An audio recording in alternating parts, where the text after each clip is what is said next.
Tommy Dreamer, the founder of House of Hardcore, returning here to Fight Network. And Tommy, it's great to have you back here in Toronto. Nice to be back here with all my fellow peeps, having a great time. I've eaten way too many Tim Hortons donuts while I've been here, but I went to the Jays game and they had the nice walk-off with Russell Martin, and it's ignited their, a little bit of a win streak, and they need that magic back at that. Well, stadium. they need to be hitting, Tommy. So maybe you have given them. I brought it back. I brought them back to life. So I'm their good luck charm here for Toronto. I'm an official Torontonian. Or on Toronto. What is it? Torontonian. Hey, I said it You've got the lingo down. You're an honorary citizen by this point. I got to say A, and we're good. There we go. Our favorite letter of the alphabet. House of Hardcore. You look at the history of your shows, which coming up this year, you're coming up on 4 years since your first card. And that you always try and isolate points of the show to honor certain people. When you guys were here last, it was for Tracy Brooks, and we saw the recent tribute for Balls Mahoney. And I can tell that's something very important to you, to honor a lot of these performers, because fans also want that too. Yep, I've said it before, and I'll say it again. If you have a character who's been on television for all those years, whether it's a sitcom, whatever, you need closure for the viewer as well as for the wrestler. The wrestler needs that final goodbye, that walk off in the sunset. You know, with Tracy Brooks, and I remember it like it was yesterday, she was like, what if they don't remember me? And wrestling fans have just such unique passion, and they remember every single thing that you've done. And it went from, her having doubt in herself to everyone saying, one more match, please don't go. And she hadn't been on television for so long, and it was just like, you need that. I know I needed that for, when I left WWE the first time, and I said goodbye to ECW, and it was just, it's a cool moment too. And if a television series is coming to an end, a lot of people, they love the finales or they hate the finales, but you need that closure because you've invested so much time in people. And me too, it's also like the one thing I always hated was once you're off of television or you're gone from WWE, people just think, oh, you're retired, or you're not wrestling. Last year, I wrestled 182 dates in 1 year, and I had to be reminded by my wife, and she said, you're semi-retired and 44 years old at the time. And I was just like, yeah, and that's a full-time schedule. And yes, I did go back to WWE for a little bit, but it's just stuff like that. I love that. And also, it's also for me, coming from ECW and having witnessed so many special moments. And when it's cool, because when I bring, wrestling to the old ECW arena, and I'm getting to see my people who are on the card experience what I got to experience almost on a weekly basis of these magical moments that people still talk about 15 to 20 years later. When it comes to booking people and who you want in your locker room, what are big things for you of how you want of what you want in your locker room, and maybe more importantly, what you don't want to bring into it?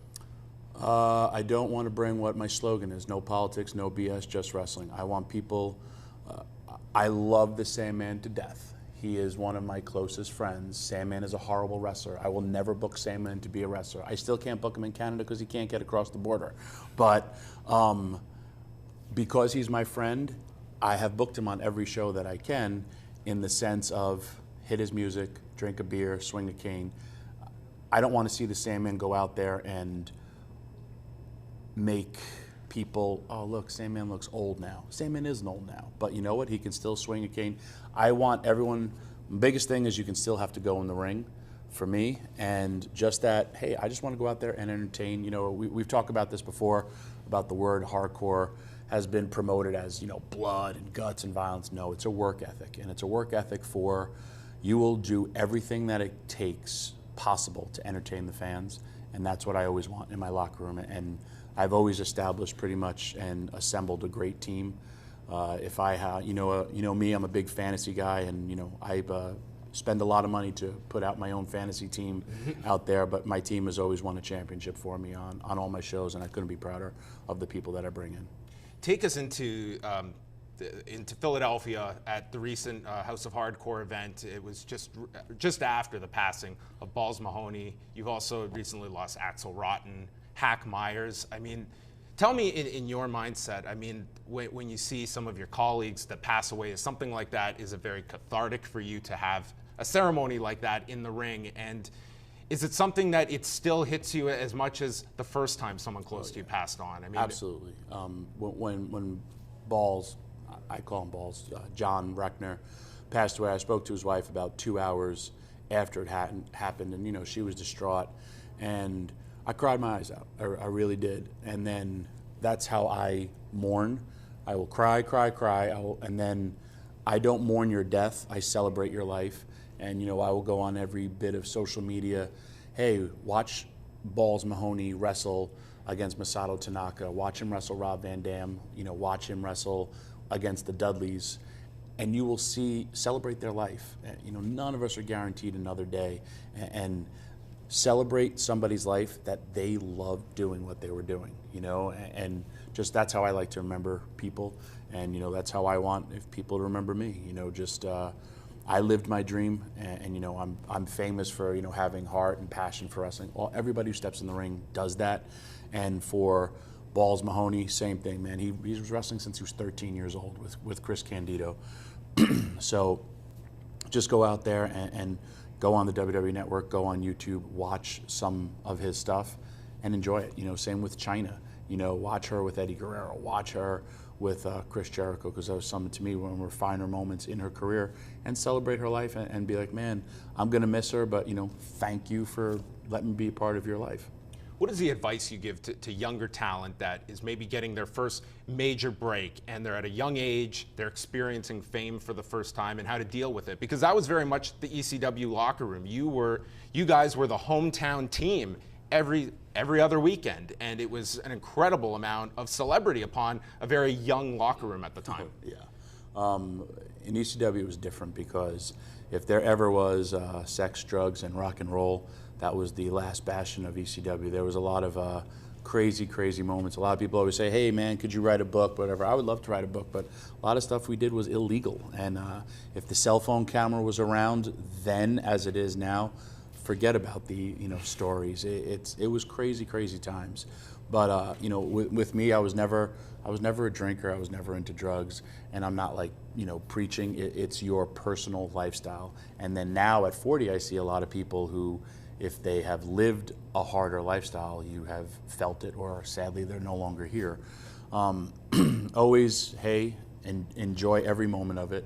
Enjoy that, you know, like for me, I'm loving that I'm here on your show, because who would ever thought a kid from Yonkers could come into Toronto and be on every network and be with real media places, and that's awesome, you know. Or you've traveled the world, you got paid to see the world. You may not ever make it to WWE or whatever, but enjoy that moment, because there is nothing wrong with being an independent wrestler, as well as you started on a journey, and there are people who never leave their hometown. There are people like, oh man, I want to do this, I always want to do that, and they don't ever try. And you've tried, and someone, I don't care if you're an unknown or like a wrestling student of mine, you're an unknown person, and someone you have made yell at you, smile, or you set out on a journey and you have surpassed someone that your high school buddy or something like that. I said, take that as a merit, because you accomplished something. And you should have goals in your life. You know, look at the rock clock. We all have get that rock clock. He yells at you. He tells you what to do, establishes all that stuff. I've argued with my rock clock twice already. Is there a Tommy Dreamer clock maybe in the No, works? that would be wake up, maybe eat some pasta, some donuts, and then go back to sleep. That would be the Tommy Dreamer clock. That could be a good sell with some people. People would be very unhealthy if they lived the Tommy Dreamer rock clock style. You may not be able to write the uncensored ECW history book, but I think you could definitely write a book on your relatively short time in talent relations, which I think maybe you could fit a number of volumes with. You know, it was a decade ago, and you were there in the trenches at the time, and you look today to the WWE, the hiring policies, it seems that the scope is wider than ever. Just watching this firsthand, how has that developed in the WWE and the audience that they are now catering to? The more politically correct era, I would like to say, as well as, you know, but you have to be, you know, and now they're, to hire you, one, they have about a pack of papers this big, and they also want to go back for all your social media content. Were you on this, were you on that? Hey, were you on certain dating sites, you know, because you have to look at people's past, and, you know, and yes, they are people's past and they may not be people's future, but if you're going to have said comments on social media, or if you had said stuff that could be, you know, deemed inappropriate, controversial, you go on Facebook, whatever your life at that time was about, it could come back and haunt you later on. You know, you have to be more socially and morally responsible, But on the other hand, it has helped, hey, maybe this wrestler has a birth defect with their heart, or hey, this person is a little, has something going on with their body that they need to get checked out. As also with WWE, they have an amazing wellness program to help the athlete and the professional wrestler, which is pretty 50-50 in the sense of it's not a real sport.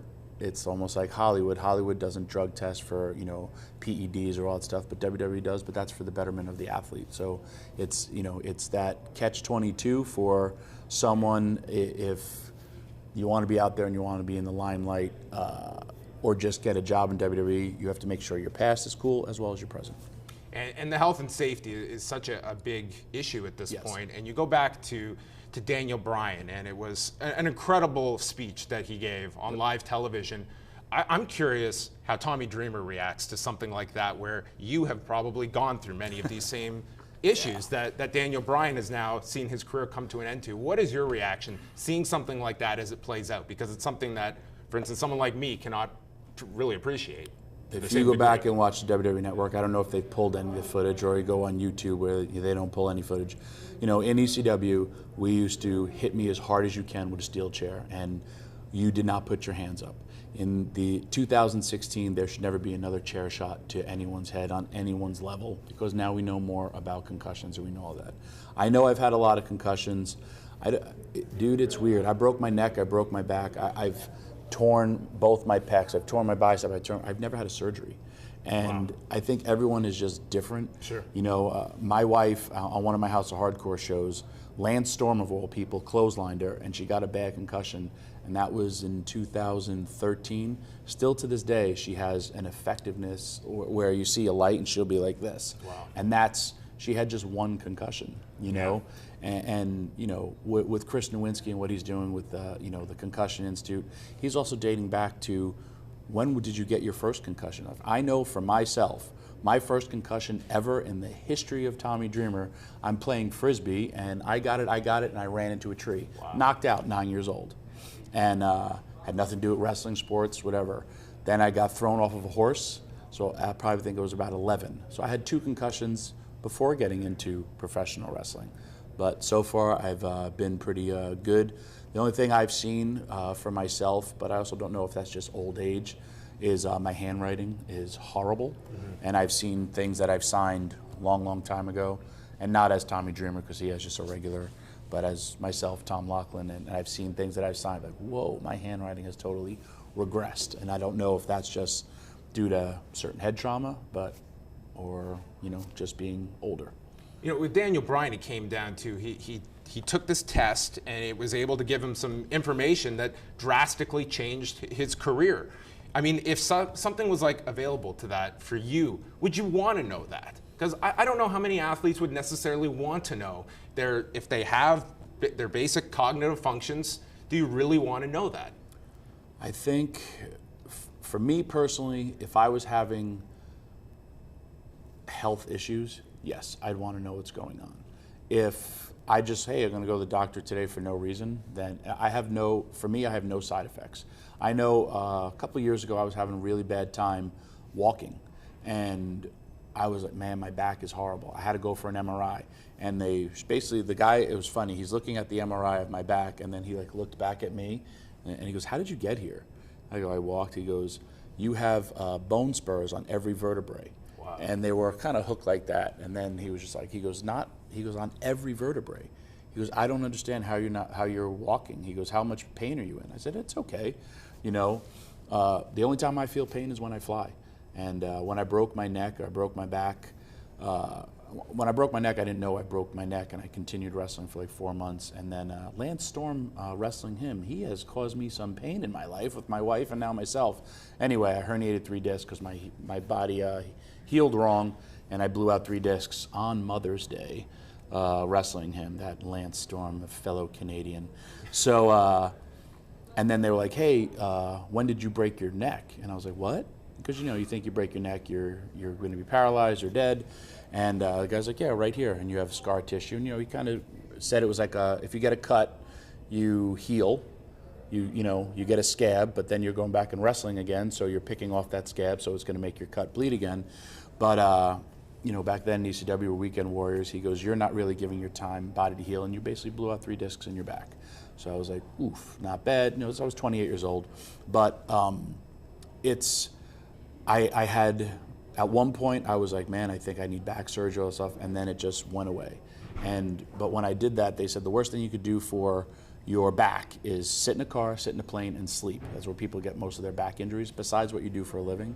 And it was so bad where I was like, man, I don't think I could fly to Japan anymore, fly to Australia.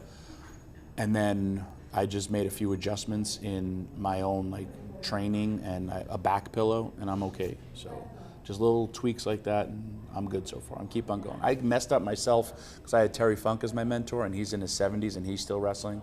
And whenever he blows out his knee or whatever, he just gets a new one and keeps on going. So. Yeah, well, that's the famous scene from Beyond the Mat where they're pulling up. They're like, you should not be walking at this point. And it's just, that's a natural segue in the fact that you guys will be going to Australia in June. Yeah. So maybe it's nothing in the ring. It's just the plane ride that's going to be the biggest That'll issue. Be my hardest battle, yes. Or it could just be the fact that I love donuts and so much, and my butt is getting bigger and the seats are getting smaller. How have you, Jim Cornette, I believe, was the one who coined the phrase, if you want to become a millionaire in wrestling, start out as a billionaire. What has worked for House of Hardcore that has resonated with people, that has brought you to places like Australia, that has kept this going? It's a very difficult industry to promote if you don't have those letters WWE on the marquee. Right. One, I think my relationship with the fans that I've always had. I've also always stuck to my word. For myself as for my promotion. It's funny, in Philadelphia, I was wrestling Pepper Parks and Cherry Bomb tripped me. I got on the microphone and said, I knew you were going to do this. I got someone, who's going to watch my back, and everyone started chanting for Beulah. And I said, no, guess what? Remember, she's never going to be back again. That's my own wife. And because I made a stipulation in my own company, she will never be by my side in wrestling ever again. And I will hold true to that forever. And what a novel concept for stipulations. They have value, and the fans believe them. Exactly. When I wrote the show for TNA, I said I will never wrestle Raven ever again, and I never did. And even when I left WWE, I never said I'm retiring. I said I will never wrestle in ECW ever again, and I did. I will always stick to my word, and I think that's one for being a promoter, or if there are rules in professional wrestling. If people are paying to see the goodbye of Tracy Brooks in professional wrestling, fine. If Tracy Brooks wants to come back and wrestle somewhere else, but I will never use Tracy Brooks ever again, not because I don't like her or she could come hang out in the back, whatever, but I will never use that as a promotional tool to get somebody's, come to see a show. Because then I feel like, hey, well, here's your money, guess what I did? I took it from you. No, that's a stipulation that you need to stick with. And I honestly learned that from Paulie. I remember when he would split up tag teams, he'd be like, I will never use them ever again. And it's not a vindictive thing, it's just that you have to stick to your word. And, just like in life, you should stick to your word. As we wind things down here, I wanted to quickly ask you about NXT and what you have seen just as a viewer of this show. And I go back to when ECW was relaunched. Was this the vision that a lot of people wanted it to be? And could it have become that? Absolutely. I want to say it's almost the exact model. And if you look at a lot of the towns that they go to and the arenas that they go to, it was the exact model that we had put together. And ironically, it was the guys who brought the original ECW back was Shane McMahon and John Laurinaitis back to WWE. And it was just going to be on the website, correct? It was supposed to, at first it was going to be on the web, and then, it was going to get picked to television, but it was supposed to be total different product than WWE. And, with literally after the first show, it was just another WWE show, but whatever. But the NXT product is an awesome product. I love the fact that they brought me in as a surprise in Philadelphia and Albany. Ironically, I think that's why I got called up rather quickly to the roster. Quite a run. Year. But I love the show. I love the product, and the fact that they're using people. If you think about the business, man, the business has changed, besides from social media, but the business has changed within the last 2 to 3 years. There are people that are stars in WWE that would never have been thought about 3 to 4 years ago. You know, AJ Styles, you know, they would say because of his height, or Kevin Owens because of his appearance, or, you know, the fact that he wears a t-shirt and shorts, all that stuff.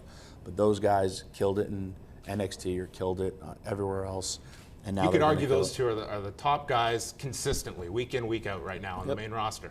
Absolutely. Dean Ambrose is another one. I mean, it's, and the fact, I love, like, you know, Monday morning quarterbacks, which now is Tuesday morning quarterbacks for wrestling, you know, and the fact, you know, yourself, you get to sit there and talk about something you've loved, professional wrestling, for a long time. You get to talk about storylines, you get to talk about what's going on. It's become pop culture. You just saw the one thing, and I know you're not a negative person, the only thing wherever I see is, or people like, oh, well, they should do this, they should do that. It's very, very hard to say someone should do something when you just set an attendance record and you just had a $17 million gate. If I do a $17 million gate, I promise you, I would just be like happy smile for the rest of my time, and anything positive, negative, I would just be like, yo, I just made 17 mil on a show, like, let me enjoy that. So. Biggest wrestling show in history. Yes. A couple of weeks back, and maybe you'll come close to it. I'm hoping. With House of Hardcore. It's the Canadian dollar's picking back up. It is picking up. Tommy, always a pleasure to have you here. Thank you so much.